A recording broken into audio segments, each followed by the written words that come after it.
উম্মাহ academy আয়োজিত আজকের এই বাবরি মসজিদ সেমিনার এবং বিসমিল্লাহ খানিতে কেরানীগঞ্জ কালিন্দী এলাকার উপস্থিত মুরব্বিয়ান একরাম, যুবক ভাইরা, আজকে শুকরিয়া আদায় করছি এ ধরনের একটি চমৎকার আয়োজনে শরিক হতে পেরে। আমার সংক্ষিপ্ত সময় আলোচনার বিষয়বস্তু হল হিন্দুত্ববাদের সাংস্কৃতিক আগ্রাসন এবং আমাদের সমাজে প্রচলিত হিন্দুয়ানি সংস্কৃতি অত্যন্ত গুরুত্বপূর্ণ একটি বিষয়। আমরা মুসলিম, পৃথিবীতে মানুষ দুই ধরনের। এক ধরনের মানুষ যারা আল্লাহ রব্বুল আলমিনের একত্ববাদী বিশ্বাসী। আল্লাহ রব্বুল আলমিন যে জীবন ব্যবস্থা দান করেছেন আমাদেরকে সৃষ্টি করার সাথে সাথে, এবং যে জীবন ব্যবস্থার দাওয়াতের জন্য আল্লাহ রব্বুল আলামিন যুগে যুগে অসংখ্য নবীদেরকে এ পৃথিবীতে পাঠিয়েছেন, এবং যে জীবন ব্যবস্থা আল্লাহ রব্বুল আলামিন অসংখ্য আসমানি কিতাবের মাধ্যমে তিনি এই জীবন ব্যবস্থাকে তুলে ধরেছেন, এই আল্লাহ রব্বুল আলামিনের এই জীবন ব্যবস্থা এটাকে যারা গ্রহণ করে, যারা মানে, তারা হলো এই পৃথিবীর এক ধরনের মানুষ। আর আরেক ধরনের মানুষ হলো যারা এর বিপরীত পথে চলে, যারা নিজেদেরকে আল্লাহর অধীন হিসেবে স্বীকার করে না, যারা আসলে আল্লাহর খলিফা হিসেবে এই পৃথিবীতে বাঁচে না। নবীদের দাওয়াত ছিল, কোরআনের দাওয়াত, যে আমরা এই পৃথিবীতে আল্লাহর খলিফা, আমাদেরকে এই পৃথিবীতে আল্লাহ রব্বুল আলামিন খলিফা হিসেবে প্রেরণ করেছেন। খলিফা শব্দের অর্থ হলো প্রতিনিধি, যে আমরা এই পৃথিবীতে আল্লাহর প্রতিনিধি, আল্লাহর গোলাম। তো গোলামের এজেন্ডা হলো তার মালিকের পরিকল্পনাকে বাস্তবায়ন করা। গোলামের নিজের কোনো পরিকল্পনা সফলতা থাকে না। গোলাম আসলে মালিকের যে এজেন্ডা এটাকে বাস্তবায়ন করে। তাই আমরা এই পৃথিবীতে আমরা আল্লাহর প্রতিনিধি হিসেবে, আল্লাহর খলিফা হিসেবে যে এমন একটি পৃথিবী গড়ে তুলতে চাই যে পৃথিবীতে আল্লাহর হুকুমত প্রতিষ্ঠিত হবে, যে হুকুমত আল্লাহর, আর আমরা হলাম আল্লাহর খলিফা হিসেবে আল্লাহর হুকুমত প্রতিষ্ঠার জন্য আমরা জিম্মাদারি পালন করছি। তাই আল্লাহর হুকুমত প্রতিষ্ঠাই হলো আমাদের সফলতা। আমরা আল্লাহকে খুশি করে আমরা আল্লাহর কাছ থেকে বিনিময় গ্রহণ করব, এটা হলো আমাদের জীবনের স্বপ্ন, এটা আমাদের এজেন্ডা। এই এজেন্ডার আলোচনা আল্লাহ রব্বুল আলামিন কুরআনে কারীমের মাঝে করেছেন, যে কুল ইন্না সালাতি ওয়া নুসুকি ওয়া মাহইয়ায়া ওয়া মামাতি লিল্লাহি রাব্বিল আলামিন, যে তোমরা তোমাদের জীবনের এজেন্ডা হিসেবে কথা বলো যে আমার সালাত, আমার কুরবানি, আমার জীবন, আমার মরণ লিল্লাহি রাব্বিল আলামিন, এটা রব্বুল আলামিন আল্লাহর জন্য আমার সমস্ত। তাই এই পৃথিবীতে আমরা যারা মুসলিম হিসেবে বাঁচি, আর এই পৃথিবীতে যারা অমুসলিম আছে, যারা মুসলিম হিসেবে বাঁচে না, তারা কিন্তু ধর্মবিশ্বাসে এক না, তাদের কালচার এক না, তাদের সংস্কৃতি এক না, তাদের বেঁচে থাকার এজেন্ডাও এক। তাই এই উপমহাদেশে আমরা মুসলিম, এখানে মুসলিম ছাড়াও বিশাল একটা জনগোষ্ঠী বসবাস করে। আর আমাদের এই ৫৫,০০০ বর্গ মাইলের যে এই ভূখণ্ড বাংলাদেশ, এখানেও আমরা বিপুল পরিমাণ মুসলমানের বসবাস। আমরা বলে থাকি যে আমরা এখানে 90% মুসলমান। এখানে মুসলমান ছাড়াও এখানে হিন্দু সমাজের বসবাস, যারা বহু ইলাহে বিশ্বাসী, এক আল্লাহকে বাদ দিয়ে। এখানে খ্রিস্ট সমাজের বসবাস আছে। তাই আমাদের যে সংস্কৃতি, মুসলমানদের যে কালচার, মুসলমানদের যে আদর্শ, আর এখানে যারা হিন্দু সমাজ যারা আছে তাদের যে আদর্শ, তাদের যে কালচার, তাদের যে সংস্কৃতি, এটা এক না। কারণ সংস্কৃতির সাথে বিশ্বাসের একটা সম্পর্ক আছে, এটার সাথে ধর্ম আকীদার একটা বিশেষ সম্পর্ক আছে। তাই আমরা এক ভাষা, আমাদের সবাই বাংলায় কথা বলি, আমাদের ভূখণ্ড এক, আমরা বাংলাদেশি, আমরা এই ভূখণ্ডে বসবাস করি, কিন্তু আমাদের সংস্কৃতি কখনোই এক না। আমাদের যে কালচার, আদর্শ, ধর্মবিশ্বাস, এটা এক না, কখনো এক হতে পারে না।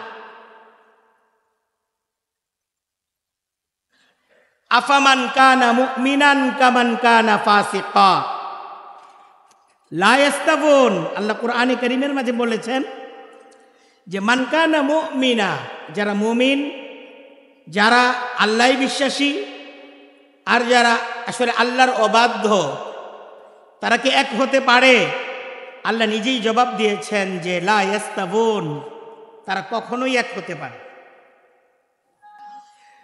তাই আল্লাহ রাব্বুল আলামিন যে দিন, যে ইসলাম, যে আদর্শ, যে কালচার, যে সংস্কৃতি আমাদেরকে দিয়েছেন, আমাদের মুসলমানদের দায়িত্ব, এটা আমাদের ধর্মীয় দায়িত্ব, ইমানি দায়িত্ব, যে আমরা আমাদের সংস্কৃতি, এটাকে আমরা বিজয়ী করব, আমাদের সংস্কৃতিকে আমরা তুলে ধরব। কিন্তু আজকে উম্মাহ একাডেমির আজকে আমরা যখন এই সংস্কৃতি নিয়ে আলোচনা করছি, তখন এটা অত্যন্ত আফসোসের সাথে, পরিতাপের সাথে বলতে হয়, আজকে এদেশে 90% আমরা মুসলমানরা বসবাস করি, কিন্তু এই বাংলাদেশে, এই 90% মুসলমানের দেশে সাংস্কৃতিক অঙ্গনে ইসলাম পরাজিত। এই মুসলমানের দেশে 90% মুসলমানের সংস্কৃতি এটা বিজয়ী না। এই সংস্কৃতির যে প্রচলন, এটা আমাদের সমাজের মাঝে নেই। আমরা সেই আমাদের এদেশের স্বল্প যাদের বসবাস, যারা 8% অথবা 9% হিন্দু সমাজ বলা যেতে পারে, এখানে খ্রিস্ট সমাজেরও কিছু কালচার আছে। আমরা মুসলমানের সন্তানরা, আমরা সেই কালচারকে গ্রহণ করেছি আমাদের আদর্শ হিসেবে, আমাদের সংস্কৃতি হিসেবে। দেখেন, সংস্কৃতির সাথে স্বাধীনতার একটা সম্পর্ক আছে। একটা হলো একটা জাতির উপর ভিন্ন একটি জাতির সামরিক আগ্রাসন, আরেকটা হলো অর্থনৈতিক আগ্রাসন, আরেকটা হলো সাংস্কৃতিক আগ্রাসন। একটা জাতি যখন, একটা ভূখণ্ড যখন অন্য একটি ভূখণ্ডের উপর সামরিক আগ্রাসন চালায়, সামরিকভাবে তাদেরকে পরাজিত করে, শক্তির দ্বারা তাদেরকে পরাজিত করে, সেখানে পরাজিত ভূখণ্ডের লোকদের মাঝে স্বাধীনতার একটা আকাঙ্ক্ষা থাকে। তারা বুঝতে পারে যে আমরা পরাধীন, আমরা দুর্বল। যুবকরা শক্তি সঞ্চয়ের স্বপ্ন দেখে, তারা স্বাধীনতার স্বপ্ন দেখে। একটা ভূখণ্ড যখন আরেকটি ভূখণ্ডকে অর্থনৈতিকভাবে দলিত করে, অর্থনৈতিকভাবে পরাজিত করে, আমি যখন অর্থের কারণে কারো কাছে পরাজিত হই, আমি যখন সামান্য কিছু টাকার জন্য কারো গোলামে পরিণত হই, তখন আমি বুঝতে পারি যে আমি পরাধীন। আমি আজকে সামান্য কিছু টাকার জন্য আজকে আমি গোলাম, আজকে তার কথা মতো আমাকে চলতে হচ্ছে। এই অনুভূতি থাকে, তার মাঝে অর্থনৈতিক একটা বিপ্লব, এটার একটা আকাঙ্ক্ষা থাকে। কিন্তু সাংস্কৃতিকভাবে যখন একটি ভূখণ্ড অপর একটি ভূখণ্ডকে পরাজিত করে, তখন সেই পরাজিত ভূখণ্ডের অধিবাসীদের মাঝে স্বাধীনতার স্বপ্নটা শেষ হয়ে যায়। তারা বুঝতে পারে না যে আমরা পরাধীন। সাংস্কৃতিক আগ্রাসনে একটি জাতি অপর একটি জাতির মানসিক দাসে পরিণত হয়ে, এজন্য সামরিক আগ্রাসন অর্থনৈতিক আগ্রাসনের চাইতে আপনার সাংস্কৃতিক আগ্রাসনটা অত্যন্ত ভয়াবহ, অত্যন্ত ভয়াবহ। আমরা এদেশে মুসলমানরা আমাদের দীর্ঘদিনের যে বসবাস, এদেশে মুসলমানদের সংস্কৃতি এরকম পরাজিত ছিল না। এদেশে মুসলমানদের অবস্থা এরকম দুর্বল ছিল না। আমরা সাংস্কৃতিকভাবে বিজয়ী ছিলাম। আমাদের মুসলমানদের ধর্মীয় অনুভূতি এতটাই শক্তিশালী ছিল। আমরা যদি 1971-এর গল্প বলতে চাই, 71-এ আমাদের পার্শ্ববর্তী যে হিন্দুত্ববাদী রাষ্ট্র, তারা এদেশের স্বাধীনতায় তারা অবদান রেখেছে। তাদের সৈনিক তারা এদেশে প্রবেশ করেছে, কিন্তু তারা তাদের সৈনিকদেরকে এ দেশ থেকে আবারও তুলে নিয়ে গেছে। নেহেরুর একটি কথা আছে যে মুসলমানরা এরা ঐক্যবদ্ধ জাতি, এদেরকে সামরিক আগ্রাসন দ্বারা এদেরকে পরাজিত করা, এদেরকে দাসে পরিণত করা সম্ভব না। এটা তার একটি কথা আছে, তার মুসলমানদের ব্যাপারে একটা বাণী আছে। কিন্তু আজকে স্বাধীনতার পর 54 বছর পর আজকে আমরা যেটা দেখছি, আজকে আমাদের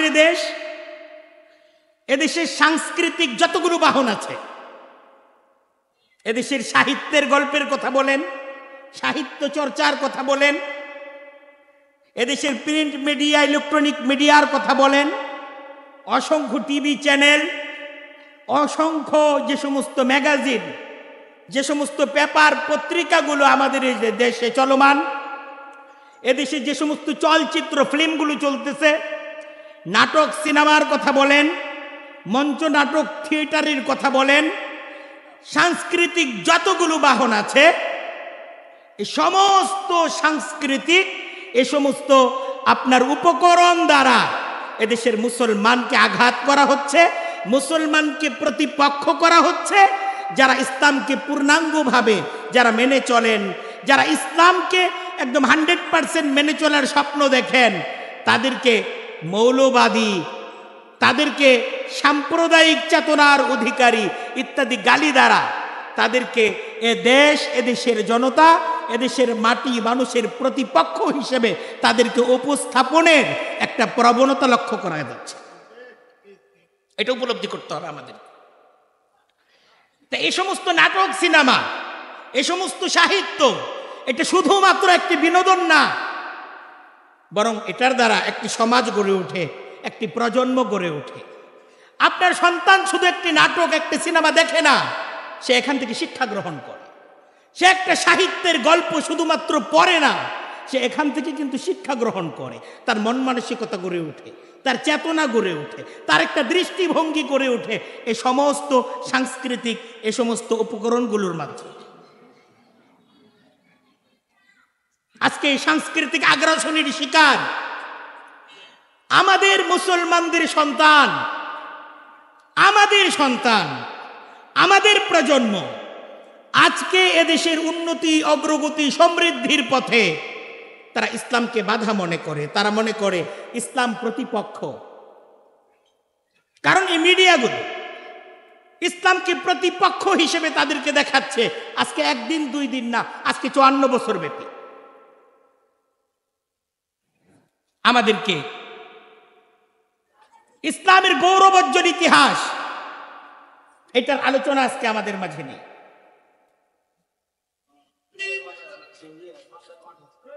এই উপমহাদেশে ইসলামের একটা গৌরবোজ্জ্বল ইতিহাস আছে।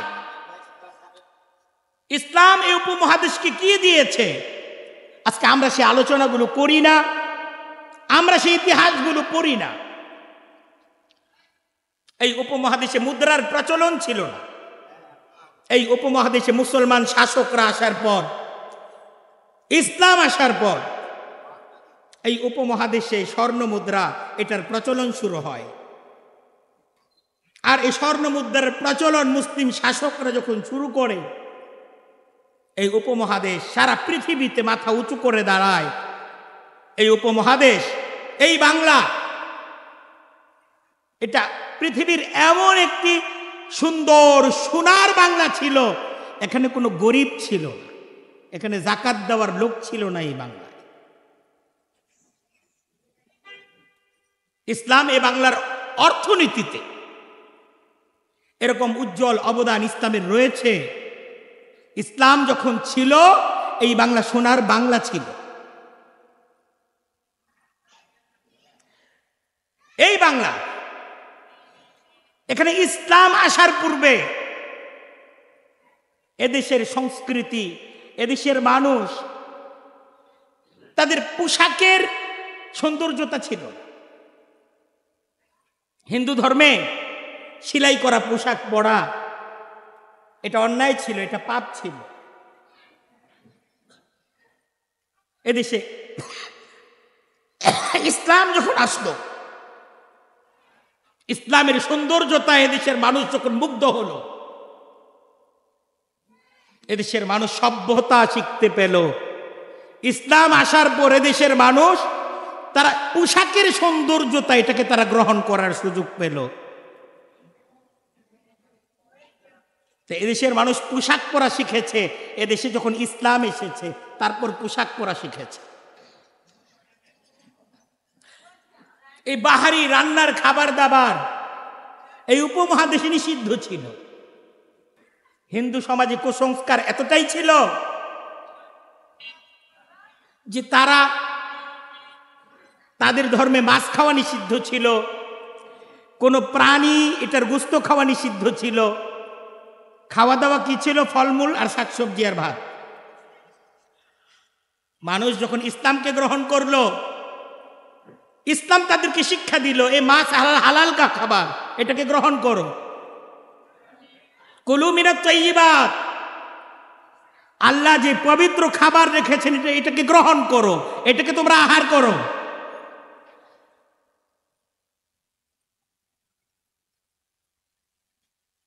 এটা হলো ইসলামের শিক্ষা।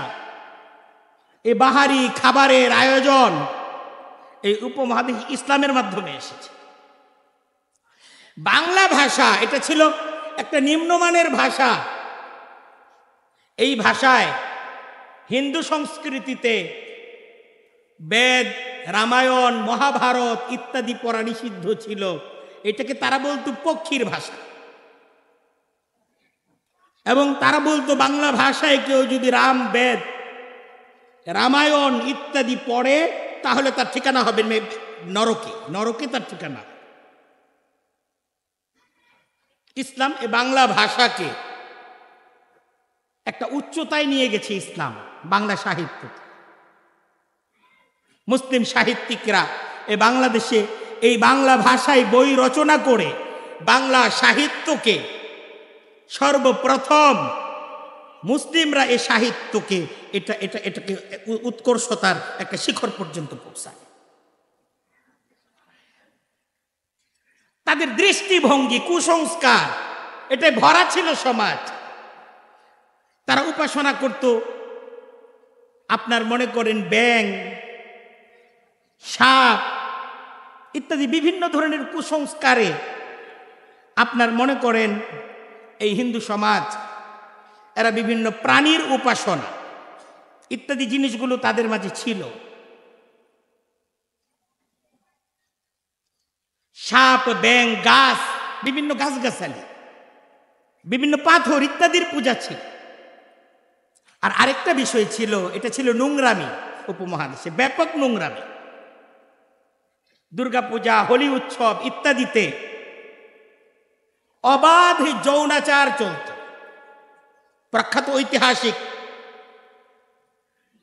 ইবনে খালদুনের লেখা থেকে যেটা জানা যায় যে সমাজে একজন নারী একই সাথে 4-5 জন পুরুষের সাথে সম্পর্ক রক্ষা করে চলতো, এটা ছিল সামাজিক রীতি। কোনো নারী যদি এতে অনিচ্ছুক হতো তাহলে সামাজিকভাবে তাকে শাস্তি ভোগ করতে হতো। এটা ইতিহাস থেকে বলতেছে। এবং হিন্দু সমাজে একজন পুরুষের বহু স্ত্রী গ্রহণের সাথে সাথে একজন নারী তার বহু স্বামী গ্রহণ করার প্রথাও চালু ছিল। ইবনে খালদুনের লেখা থেকে আরো যে সমস্ত বিষয়গুলো জানা যায়, যদি কোনো স্ত্রী তার স্বামী থেকে তার সন্তান না জন্মাতো তাহলে অন্য পুরুষের সঙ্গ নিয়ে সন্তান ধারণ করা এটা তাদের ধর্মে এটা দূষণীয় কোনো বিষয় ছিল না। এ ধরনের অসংখ্য নজির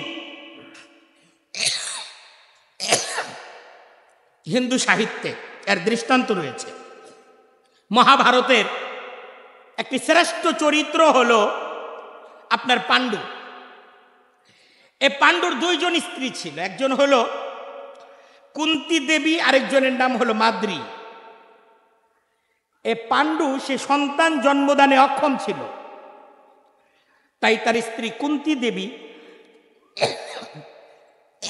অন্য পুরুষের সাথে মেলামেশা করে পাণ্ডুকে সে সন্তান উপহার দেয়। আর এ পাণ্ডুর আরেক স্ত্রী আপনার ওই মাদ্রী, সেও পর পুরুষের সাথে মেলামেশা করে পাণ্ডুকে 2 সন্তান জন্ম দেয়। তাই হিন্দু সমাজে এই মহাভারতে হিন্দুয়ানি সংস্কৃতিতে এই যে ব্যভিচার এবং নোংরামি এটাকে তারা একটি পবিত্রতা হিসেবে এটাকে তারা অনুমোদন প্রদান করে। তাই আমাদের আসলে যে বিষয়টা উপস্থাপন করা উদ্দেশ্য যে এদের কালচার, এদের ধর্ম আর আল্লাহ রাব্বুল আলামিন আমাদেরকে দিন হিসেবে যে ধর্ম দান করেছেন এই দুইটা এক না। ইসলাম ধর্মের শিক্ষা,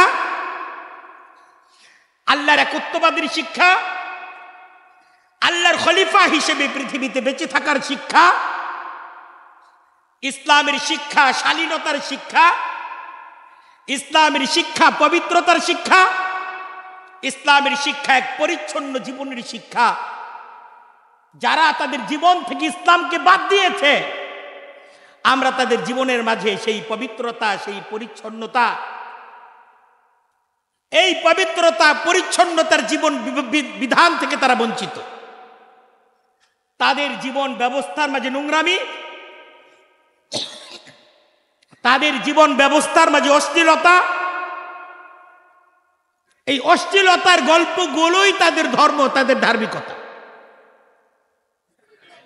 তাই আপনি আমাদের পার্শ্ববর্তী দেশের কালচারে দেখতে পাবেন যে তাদের নাটক, তাদের সিনেমা, তাদের সাহিত্য, তাদের মঞ্চ নাটক, তাদের ফিল্ম, তাদের ম্যাগাজিন, এই সমস্ত কিছুর মূল বিষয়টা হলো এই সমস্ত নোংরামিগুলোকে তারা উপস্থাপন করে থাকে। আজকে পরিতাপের বিষয়, কষ্টের বিষয় আমাদের জন্য, এটা আজকে দুঃখের সাথে বলতে হয়, আমাদের দেশ তো মুসলমানের দেশ। আজকে এই 90% মুসলমানের দেশেও নাটক তৈরি হচ্ছে। এই নাটকেরও মূল বিষয়বস্তু হলো বিয়ে বহির্ভূত অবাধ প্রেম, নারী পুরুষের মেলামেশা, এটাকেই প্রমোট করা হচ্ছে, এটাকেই উপস্থাপন করা হচ্ছে। এই সংস্কৃতি তো মুসলমানের সংস্কৃতি না। মুসলমানের সমাজে এটা চলবে কেন? মুসলমানের সমাজে এটা কেন প্রচারিত হবে?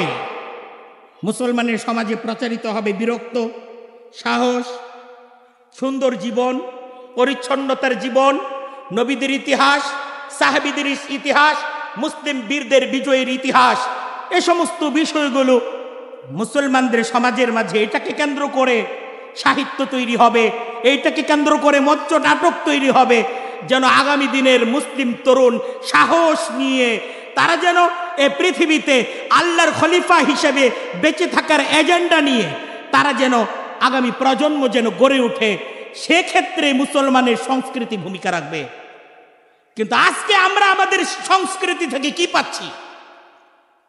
আমরা নোংরামি পাচ্ছি, আমরা অবাধ যৌনতা, বিয়ে বহির্ভূত ভালোবাসা, হারাম ভালোবাসা, এই সমস্ত বিষয়গুলোকে উপস্থাপন করা হচ্ছে।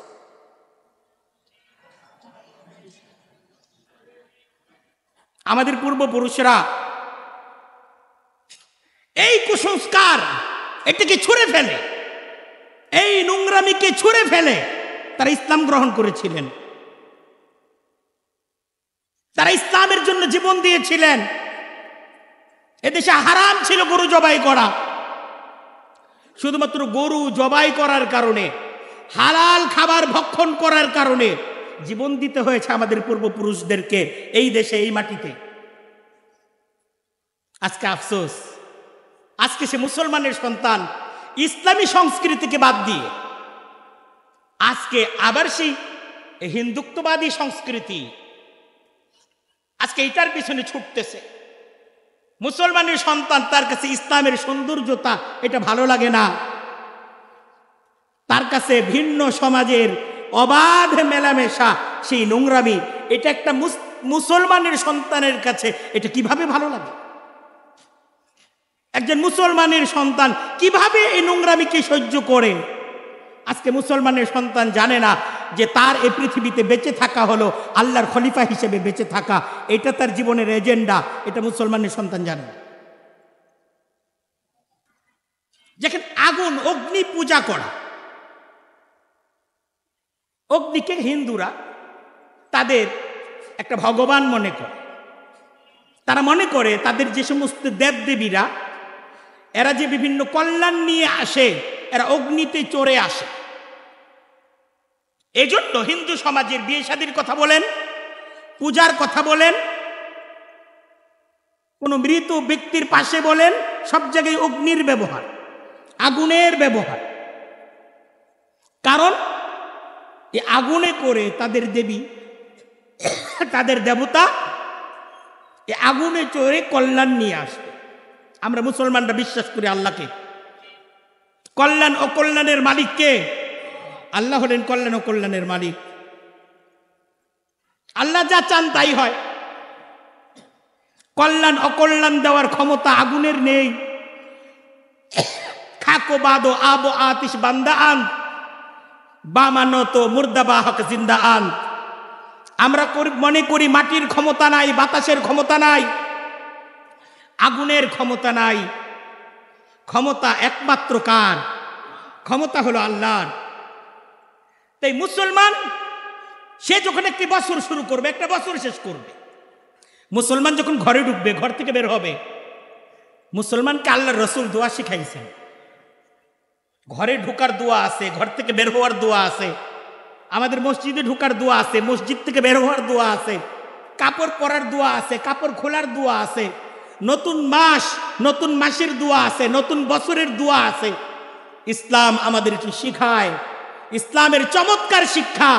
কোনো কাজ শুরু করবে তো আল্লাহর নামে শুরু করো, আল্লাহর কাছ থেকে সাহায্য নিয়ে শুরু করো। আল্লাহর সাহায্য যদি তোমার জীবনে থাকে, তোমার জীবন বদলে যাবে। এটা হলো ইসলামের শিক্ষা। কিন্তু আজকে মুসলমানের সন্তান মৃত ব্যক্তিকে স্মরণ করছে মোমবাতি জ্বালিয়ে। এটা কোথা থেকে আসলো? মুসলমানের সন্তান মৃত ব্যক্তিকে মোমবাতি জ্বালিয়ে স্মরণ করবে কেন? মৃত ব্যক্তির জন্য ইসলামের শিক্ষা, দোয়া করা, মোনাজাত করা, তার জন্য কোরআন খানি করা, তার জন্য সদকা করা, এটা ইসলামের শিক্ষা। এটা প্রিয় রাসূল সাল্লাল্লাহু আলাইহি ওয়াসাল্লামের শিক্ষা। এই শিক্ষাকে আমরা যখন ধারণ করব, মৃত ব্যক্তিও উপকৃত হবে, আমরাও উপকৃত হব। কিন্তু এই কালচার বাদ দিয়ে এখানে আগুন আসতো কোথা থেকে আমরা কিছু ভাবছি না। আমরা মনে করছি আমাদের ছেলেপেলেরা ঠিক আছে মোমবাতি জ্বালাচ্ছে, মোমবাতি জ্বালানো কি অন্যায়? মোমবাতি জ্বালানো অন্যায়, কারণ এটা শুধু একটা মোমবাতি না, এটার সাথে আকীদার একটা সম্পর্ক আছে। আমার আকীদা ভালো, আপনার আকীদা ভালো, কিন্তু আপনি অনুসরণ করছেন কার? যার আকীদার অনুসরণ করছেন তার আকীদা তো ভালো না। আর আল্লাহর রাসূল সাল্লাল্লাহু আলাইহি ওয়াসাল্লাম পরিষ্কার ঘোষণা করেছেন, মান তাশাব্বাহা বিকাউমিন ফাহুয়া মিনহুম। মান তাশাব্বাহা বিকাউমিন, যে মুসলমান হওয়ার পর ইসলামী সংস্কৃতিকে বাদ দিয়ে, ইসলামী আদর্শকে বাদ দিয়ে যে ভিন্ন কোন সংস্কৃতি এইটার অনুকরণ করবে, ফাহুয়া মিনহুম, সে তাদেরই অন্তর্ভুক্ত হবে। সে আর মুসলমান সমাজে নিজের পরিচয় দেওয়ার কোনো অবকাশ রাখবে না। আপনি অনুসরণ করছেন এই মোমবাতি জ্বালিয়ে, কাদের অনুসরণ করছেন? যারা মোমবাতি আগুনকে যারা ভগবান মনে করে। আপনি আগুনকে মনে করছেন আগুন কল্যাণের অধিকারী, এ আগুন কল্যাণ দিবে, অথচ এই আগুনের কল্যাণ দেওয়ার ক্ষমতা নেই। আপনি আগুনকে ছাড়েন, আল্লাহকে ধরেন।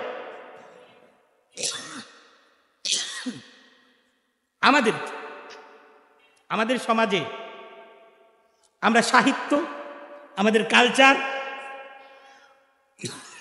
আমাদের নাটক, আমাদের সিনেমা, আমাদের ম্যাগাজিন, আমাদের ইলেকট্রনিক মিডিয়া, আমাদের প্রিন্ট মিডিয়া, আমরা সামগ্রিকভাবে এই হিন্দুত্ববাদী আগ্রাসনের শিকার।